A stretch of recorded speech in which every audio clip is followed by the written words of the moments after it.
Lu pasti nggak akan nyangka kalau ada satu tempat di internet yang punya fitur kayak bank, mulai dari sistem pinjaman, bunga, ataupun kirim uang, dan kerennya lagi akun lu bener-bener aman dan nggak bisa diblokir sama siapapun. Walaupun akun lu nganggur dan lama nggak dipakai, nah, sistem ini disebut dengan DeFi.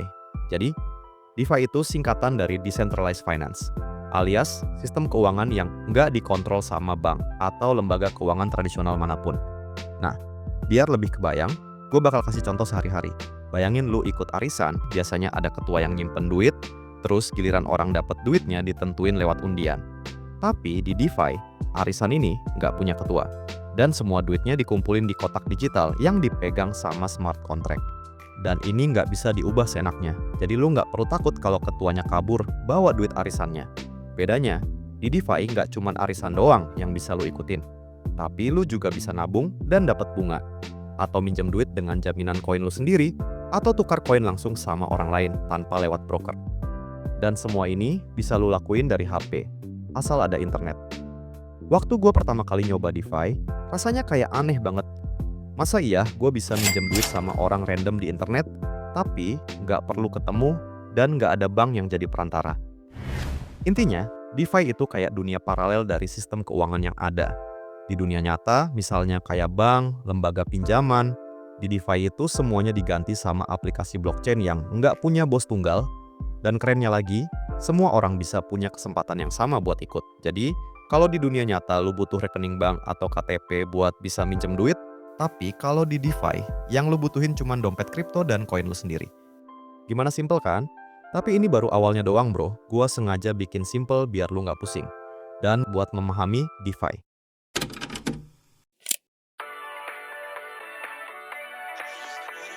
Ternyata, di dunia DeFi, banyak banget yang bisa lu lakuin. Dan yang paling mind-blowing, semuanya bisa jalan tanpa bank, tanpa broker, tanpa teller. Jadi ini semua bisa jalan otomatis dengan yang namanya smart contract. Jadi gini, di dunia nyata, kalau lu punya mobil tapi lagi nggak dipakai, lu bisa sewain ke orang yang mau sewa. Dan dari situ, lu bisa dapet cuan. Nah, di DeFi ada konsep yang sama. Cuman bedanya, yang lu sewain itu koin. Misalnya lu punya satu Ethereum, terus lu taruh di platform DeFi buat dipinjemin ke orang lain. Nantinya, lu bisa dapat bunga dari hasil nyewain Ethereum. Dan kerennya, semua prosesnya terjadi secara otomatis lewat smart contract. Jadi nggak ada drama orang yang nggak bisa bayar ataupun kabur bawa koinnya. Karena kalau si peminjam nggak bayar ataupun kabur, maka smart contract bakal langsung ngambil jaminannya. Berikutnya, lu bisa trading di tanpa perlu verifikasi identitas. Di DEX, lu bisa tukar koin langsung sama orang lain lewat smart contract, tanpa harus daftar akun, tanpa harus KYC, contohnya DEX kayak Uniswap atau PancakeSwap. Lu bisa masuk cuman modal connect wallet doang, terus lu tinggal pilih aja koin yang mau lu tukar. Dan semua transaksinya langsung nyambung ke blockchain, jadi nggak ada pihak tengah. Dan serunya, lu bisa dapat koin yang belum masuk ke exchange besar, tapi udah ada duluan di DEX. Mungkin sampai sini beberapa dari lu ada yang bingung kok tiba-tiba gua bahas DEX padahal kita lagi ngomong DeFi. Nah, jadi gini bro, DeFi itu singkatan Decentralized Finance. Jadi semua transaksi keuangan yang ada di blockchain itu masuk kategori DeFi, misalnya kayak Decentralized Exchange, staking farming, dan masih banyak lagi. Nah, berikutnya lu bisa staking dan farming. Contohnya gini, lu pernah nggak sih main game yang kalau lu login tiap hari, lu dapat hadiah? Atau lu nyimpen karakter di satu tempat, terus karakter itu farming item buat lu. Nah, staking dan farming di DeFi juga kayak gitu bro. Staking itu lu nyimpen koin di jaringan buat bantu validasi transaksi, dan sebagai imbalannya, lu bakal dapat beberapa koin. Sedangkan farming itu, lu naruh koin di liquidity pool biar orang lain bisa trading di situ. Dan lu bisa dapat bagian dari setiap biaya transaksinya. Waktu gua pertama kali staking di Solana, gue cuma taruh koin, terus tiap beberapa hari gua lihat saldo nambah. Rasanya kayak punya tanaman yang tiap minggu berbuah sendiri. Kalau diibaratkan, DeFi itu kayak mall raksasa yang isinya ada bank, pasar, tempat rental, dan warung makan. Tapi semuanya buka 24 jam nonstop. Jadi kalau lu mau jadi pembeli atau jadi penjual, itu bisa bro. Atau bahkan lu cuma nongkrong doang sambil nyimpen duit biar bisa berbunga. Juga bisa. Nah, kedengarannya seru banget kan? Tapi di balik semua fitur keren itu, ada juga sisi gelap yang bisa bikin orang kapok main DeFi.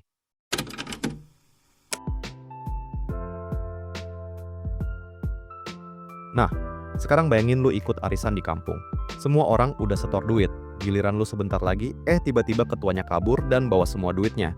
Nah, itu contoh rug pull, tapi versi dunia nyata. Sedangkan kalau di DeFi, rug pull terjadi ketika developer bikin proyek buat ngumpulin duit dari investor atau liquidity pool, lalu tiba-tiba cabut dan ngilangin bareng semua dana yang udah dikumpulin. Biasanya ini terjadi di proyek baru dan belum jelas reputasinya. Nah, sampai sini lu pasti mikir, kok bisa sih padahal ada smart contract? Jadi gini, smart contract itu otak dari DeFi. Dia yang ngatur semua aturan transaksi. Tapi masalahnya, kalau kodenya ada bug sedikit aja atau celah, hacker bisa masuk dan bawa kabur dananya. Jadi ini itu ibarat kayak lu punya pagar di rumah, tapi lubang gemboknya ternyata gampang dibobol. Bahkan proyek besar pun kadang masih bisa kena. Makanya banyak platform gede rela bayar mahal buat audit kodenya. Berikutnya, lu bisa kena impermanent loss. Nah, biasanya ini dialami sama orang yang nyimpen koin di liquidity pool. Jadi gini bro, bayangin lu masukin 2 token ke pool, misalnya ETH dan USDT, dengan nilai yang seimbang. Misalnya, 1 Ethereum setara 3.800 USDT, dan karena 1 Ethereum setara 3.800 USDT, jadi lu juga masukin 3.800 USDT ke poolnya. Sekarang bayangin harga Ethereum naik jadi 4.000 USDT. Nah, karena sistem poolnya otomatis dan harus jaga keseimbangan, jadi ETH lu bakal otomatis dijual buat nambahin USDT. Ke poolnya ini bertujuan biar keduanya tetap balance. Berikutnya lu butuh gas fee buat setiap transaksi. Jadi, gas fee itu biaya transaksi yang ada di blockchain. Misalnya di jaringan kayak Ethereum, kalau lagi rame banget, harga gas fee bisa mahal banget.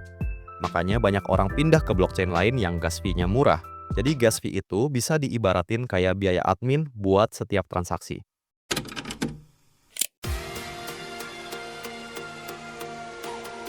Makanya, sebelum lu mulai, gua mau kasih tips yang gua dapetin dari pengalaman pribadi plus pengalaman pahit temen gua yang udah jadi korban.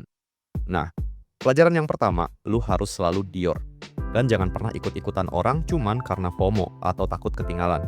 Karena banyak banget pemula yang denger temennya yang cuan gede dari token tertentu dan langsung ikutan beli. Padahal, temennya baru cerita pas udah mau keluar. Jadi minimal lu riset dulu. Saran gua, lu biasa lihat di situs kayak CoinGecko atau CoinMarketCap buat ngecek info dasar. Atau kalau lu mau riset lebih dalam, lu bisa masuk ke Telegram Discord mereka buat baca obrolan komunitasnya. Dan kalau banyak spam yang bilang to the moon, lu harus mulai waspada. Berikutnya, lu bisa pakai uang jajan dan jangan pakai uang buat kebutuhan sehari-hari. Nah, ini prinsip sakti yang sering diabaikan pemula. Jadi lu cuman boleh naruh duit yang kalau hilang pun, hidup lu tetap aman-aman aja. Jadi jangan pernah pakai uang panas buat masuk DeFi. Jadi, main di DeFi itu seru banget. Apalagi buat Gen Z yang pengen cari cara baru buat ngatur duit tanpa ribet sama birokrasi. Tapi ingat, ini bukan dunia tanpa risiko. Lu yang pegang semua kendali, jadi lu juga yang tanggung jawab. Makanya, sebelum lu nyemplung lebih dalam ke dunia DeFi, lu harus ingat mantra sakti anak kripto, Dior alias do your own research. Lu boleh dengerin saran orang, tapi keputusan akhir tetap harus lu yang ambil. Karena di dunia DeFi, yang bisa ngejaga duit lu cuma diri lu sendiri. Jadi jangan FOMO. Nah, mungkin itu aja untuk video kali ini. See you in the next video.